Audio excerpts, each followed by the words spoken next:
Friends, അസ്സലാമു അലൈക്കും. നമുക്ക് ഇന്നൊരു സോഫ്റ്റ് നെയ്യപ്പം ഉണ്ടാക്കിയെടുക്കാം.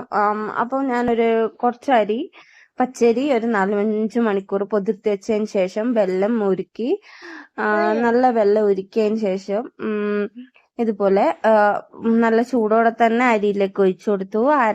അരച്ചെടുക്കാം. കുറച്ച് ഏലക്ക ഇട്ട് കൊടുക്കുക. കുറച്ച് ചോറും കൂട്ടി കൊടുത്തട്ടോ. ചോറും കൂട്ടി കൊടുത്തു. കുറച്ച് ഏലക്കപ്പൊടി ഇട്ട് കൊടുത്തു.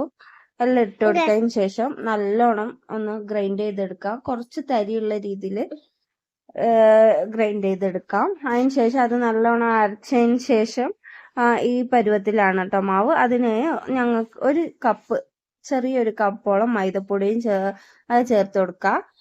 അല്ലെങ്കിൽ ആട്ടപ്പൊടി ചേർത്ത് കൊടുക്കുക. നല്ല സോഫ്റ്റ് ആയിട്ട് കിട്ടും. പിന്നെ ഇത്തിരി ജീരകം ചേർത്ത് കൊടുക്കുക, ചെറുജീരകം.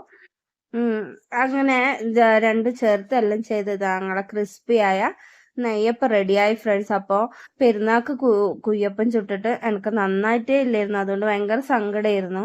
അപ്പം ഇന്ന് ഞാൻ നെയ്യപ്പം ചുട്ടിട്ട് നല്ല ക്രിസ്പി ആയിരുന്നു, നല്ല സോഫ്റ്റും ആയിരുന്നു.